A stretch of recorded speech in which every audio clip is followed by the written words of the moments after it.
এখনকার দিনে কারো কারো নাকি গার্লফ্রেন্ড পালিয়ে যায়, কারো নাকি বউ পালিয়ে যায়, এরকম হতেই থাকে। তো আমি জানতে চাই, এই গ্রামে কি সেরকম কোনো দাদা ভাই আছে যার বউ পালিয়ে গেছে, বা কোনো ভাই আছে যার গার্লফ্রেন্ড পালিয়ে গেছে? আছে নাকি? থাকলে একটু বলবে। হ্যাঁ, তো আমার যেসব দাদা বা ভাইরা ছেঁকা খেয়ে একদম বেকা হয়ে গেছে, তাদের জন্য গানটি গাইছি। ওরে আমি যে তোর, তুই যে আমার, দিনা রাতে খরার ওরে তবু কেন করেছিল চুরি রে,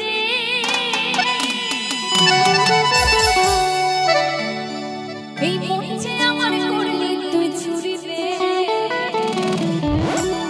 আমার হৃদয়ে হে, আমার হৃদয়ে হে মারলি প্রেমের ছুরি রে, এই মন যে আমার করলি তুই চুরি।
এখানে কি সবার তো বিয়ে হয়ে গেছে বুঝতে পারছি, তবে যাদের বিয়ে করার বয়স আছে তাদের কি সকলেরই বিয়ে হয়ে গেছে না বিয়ে হয়নি? একটু হাত তুলবে।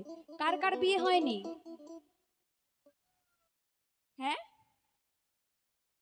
সে কি বিয়ে হয়নি বা হয়েছে এটা হাত তুলতেও লজ্জা লাগছে? তোমাদের হয়নি তাই তো, বুঝতে পারছি। দেখো আমাদের টিমেও এই ভাইটা হাত তুলছে, বুঝতে পারছো অবস্থা, মানে বিয়ে করার খুব ইচ্ছা। যাই হোক, তোমাদের গার্লফ্রেন্ড আছে ভাই? আছে? কটা আছে সেটা বলো তো। এখনকার ভাইদের কিন্তু মনের মধ্যে গার্লফ্রেন্ড থাকে না, থাকে কিন্তু ফোনের মধ্যে, জানো তো। তাই দেখো ভাই, তোমাদেরকে একটা কথা বলি, যতই গার্লফ্রেন্ড থাকুক না কেন জীবনে, বিয়ে তো একটা মেয়েকেই করতে হবে, তাই না? তাই একটা গার্লফ্রেন্ডকেই অন্তত জীবনে পার্মানেন্ট রেখে দিও। মানে সেই গার্লফ্রেন্ডকে একটু সাইড করে রেখো, ঠিক আছে? কথা বলো সবার সাথে, অসুবিধা নেই, কিন্তু জীবনে একটা গার্লফ্রেন্ডকেই অন্তত পার্মানেন্ট রেখে দিও। দরকার হলে সেই মেয়েটিকে একদম কোমরের দড়ি পরিয়ে রাখবে, একদম জীবন থেকে যেতে দেবে না। কি নাম আপনার? আচ্ছা, হরিগঞ্জের মনু ঘোষ এই গানে সন্তুষ্ট হয়ে অনেক অনেক অর্থ দিয়ে আমাকে পুরস্কৃত করেছে। মনু ঘোষের জন্য একটু জোর করে হাততালি হয়ে যাক, সকলে মিলে যাক, সকলে মিলে যাক, সকলে মিলে যাক।